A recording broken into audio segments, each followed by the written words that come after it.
Hello spooky people and welcome to In the Maw of Thanatos, where I talk about all types of horror, both old and new, because that's what I do.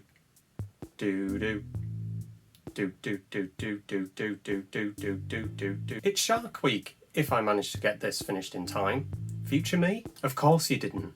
Thanks, Future Mike. So what better time is there to talk about a shark movie? The shark movie. The one that all water-based monster movies try to emulate, if not beat. That's right, it's the one and only Sharks of the Corn.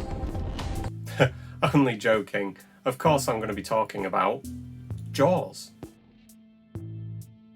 We open with the point of view of something swimming through the depths, and the title of the film. Then we go to a beach campfire with a group of teens partying on the beach. Drinking, smoking, torturing a lobster, all the usual things. For some reason, one of the revelers is sitting apart from the rest of the group, and she's making eyes at one of the guys. He moves over to get to know her better, and after like 3 words, she has better plans. Like... swimming! They go skinny dipping, or at least she does. He's too drunk. I'm not drunk! We get some PG nudity, which YouTube probably still won't allow.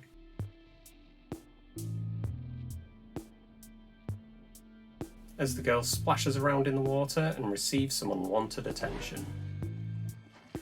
Despite popular belief, and as has been said time and time again by articles, the actress Susan Blacklinney, who played Chrissy, the skinny dipping girl, did not break her ribs or her hip during the filming of the attack. However, Spielberg didn't warn her about when she would be attacked, to make her initial reactions seem more realistic. As Chrissy sinks below the waves and her young suitor passes out, we skip forward to the next morning and are introduced to Chief Martin Brody, his wife Ellen, and their kids. It's in this scene that we get hints as to how well crafted the script as a whole is. In Amity, you say yard. They're in the yard, not too far from the car. How's that? Like you're from New York. The suggestion that the family is new in town is given in a way that feels very organic. Anyway, Brody gets a call about the missing girl, and he meets the boy, and they talk about her, the fact that he's not an islander, and the events of the night before. They are interrupted when the deputy discovers Chris's body. Brody heads back to the station to write up his report that the ME has described as a shark attack, and he decides to close the beaches. As he heads on his merry way to pick up supplies to make the beach close signs, we are given a glimpse of small town living, which, believe me, is pretty accurate living in a small village myself. Hey, look at the kids kissing my fist, 8 and 9 year olds. Hey, glasses, yeah? Glasses. Hey, look at this, they did it with that big hand. Mayor Vaughn manages to corner Brody shortly after and makes some convincing arguments as to why the beaches should remain open. We need summer dollars. I don't think you appreciate the gut reaction people have to these things. It's all psychological. You yell barracuda. Everybody says, huh? What? You yell shark. We've got a panic on our hands on the 4th of July. And magically, the ME has changed his mind on the cause of death. Well, I think possibly, yes, a boating That's accident. not what you told me over the phone. I was wrong. Inevitably, the mayor gets his way. Later that day, the beaches are full and Brody watches on tenterhooks waiting for something to happen. When do I get to become an islander? Ellen, never. Never. You're not born here, you're not an islander.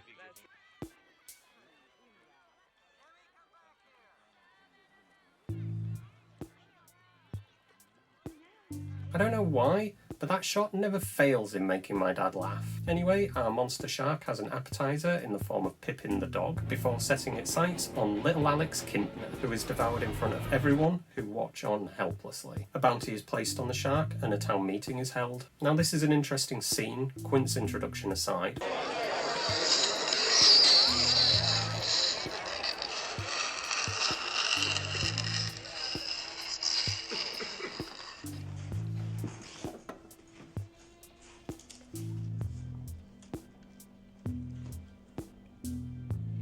Know me. Because it shows the callousness of the townsfolk when faced with impending financial hardship, weighed against the very public slaying of a young boy. Any special questions? Is Is that $3,000 bounty on the shark in cash or check? I don't think that's funny at all.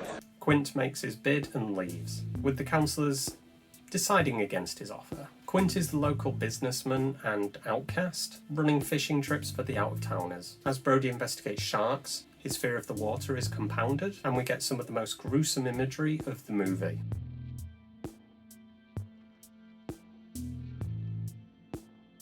Those real-life pictures really fucked me up as a kid. More so than any of the other things that I was watching at the time. A couple of locals decide to go late-night fishing, with one of them almost getting eaten after his wife's roast does the trick.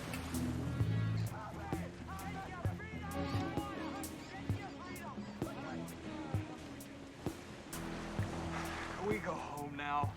The next morning sees the arrival of Matt Hooper, a marine scientist who has been called in to confirm the presence of a shark and advise as needed. The docks are in total chaos, with the bounty having drawn out the money-hungry, bloodthirsty townsfolk in a scene that plays like the parts that happened before the pitchforks and burning torches portion of an old Frankenstein movie. Again, it shows the true driving force of the population, and once again we get some more information organically that comes into play later on. What are you doing? What are these guys doing out here? What are you doing back there, man? Tell us what the hell they're doing back there now. They're chilling right now. Salmon, what the hell's that? They're trucking the shark now. After a shark is caught, a tiger shark, A what?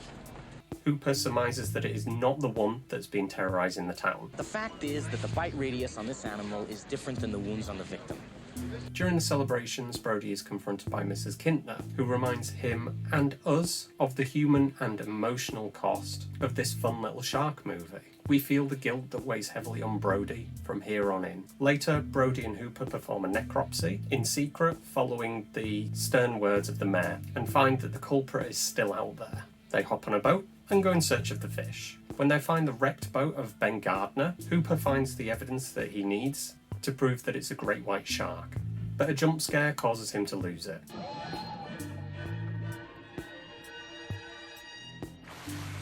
This jump scare was actually added after the film was shown to test audiences, when Spielberg decided that a scare was needed somewhere in the middle to keep the audience engaged. The problem with this is that he found that a later scare had a much reduced reaction from the audience because the hour or so of tension that had been built up in the earlier cut was relieved by that jump scare. When Hooper and Brody try to take what they've learnt back to Vaughn, he's disinterested to say the least, more concerned with a piece of vandalism and the beaches staying open than anything else. The town fills up with tourists and everything's going fine, with a massively increased security presence out on the water. Nothing really happens, probably due to the boat noise, keeping the shark at bay, except some kids pulling a prank, because they're kids.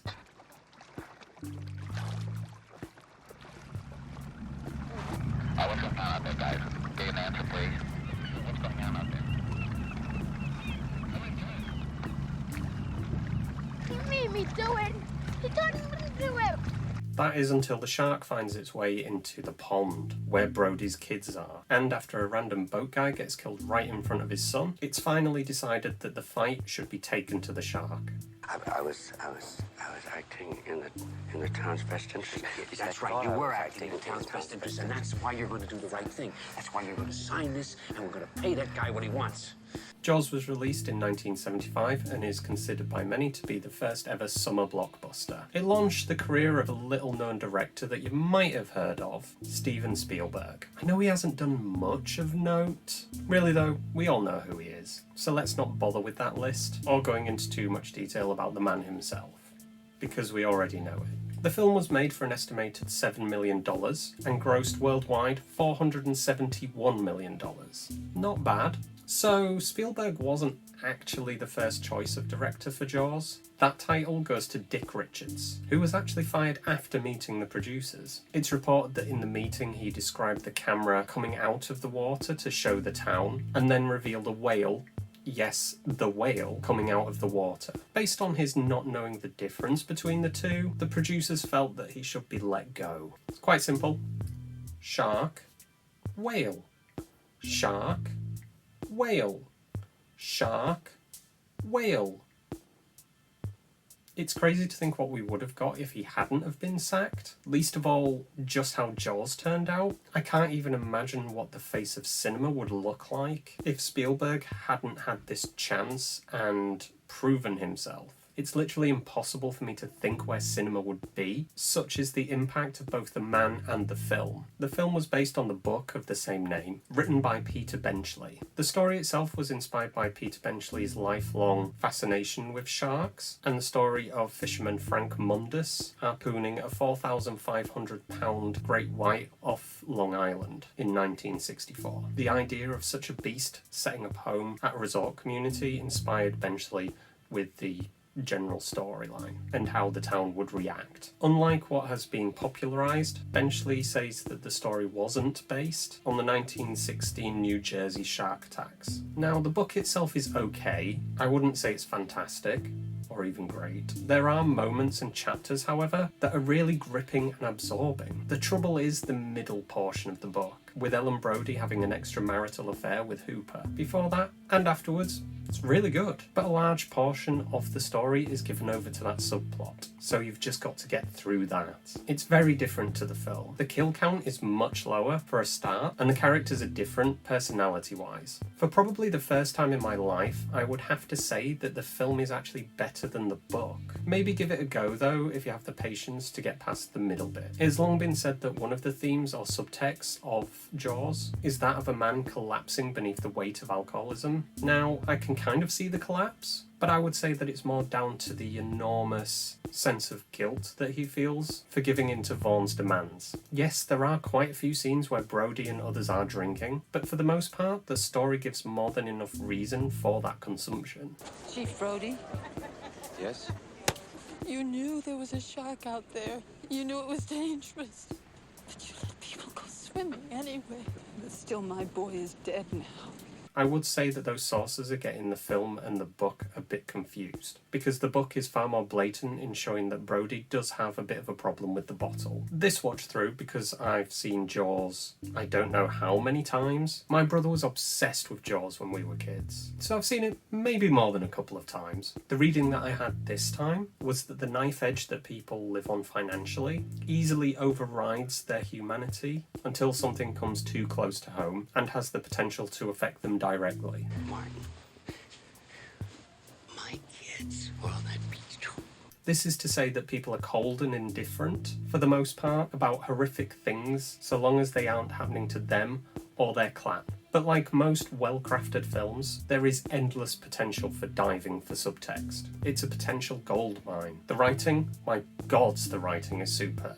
There's very little to actually say about it. The story always feels like it's moving, and the dialogue is clever, and as I've already stated, there are a lot of setups, and they are so subtle that if you don't already know what's going to happen, they don't give anything away, and you never question why a thing goes the way it does. Chief Martin Brody is played by Roy Scheider, and his filmography is varied to say the least. But this has to be his best role, in my opinion. His portrayal of Brody is layered and believable. You really do feel like he is the new guy in town, trying to keep his job and the peace, whilst doing the right thing. Richard Dreyfuss plays Matt Hooper. Whilst a lot of his other roles have been mostly comedic, he has done his fair share of drama, and both are on full display in Jaws. He's a lovable guy that you hope survives to the end. Now, before I move on, I have to talk about Quint, played masterfully by Robert Shaw. I understand that Shaw was difficult to work with. He had issues with drink, even remarking on set that he wished he could quit, and he and Dreyfuss hated one another. However, Shaw was the perfect embodiment of the surly captain, and without his skill and presence, there would be no Jaws. I believe that even though he doesn't really appear until the last third of the film, he is the linchpin to the whole movie and its success. Okay, so I'm not going to say that the special effects are amazing or mind-blowing, but I'm also not going to say that they're bad. Don't forget that this is pre-CGI, where it all had to be done practically in some way, and the limitations of an effect forced filmmakers to be creative when shooting and restricted the amount of time that something could be in frame for. This kind of helps films, because the greatest of them work almost like novels when it comes to the handling of their monsters, whereby the audience has to fill in the blanks, and that makes the experience more personal to each person who sees it. It's for that reason that a lot of people view older films as being better and more memorable, because they are more tethered to that person's imagination and personality. Jaws is famous for the issues that it faced with its effects. From an obviously fake-looking arm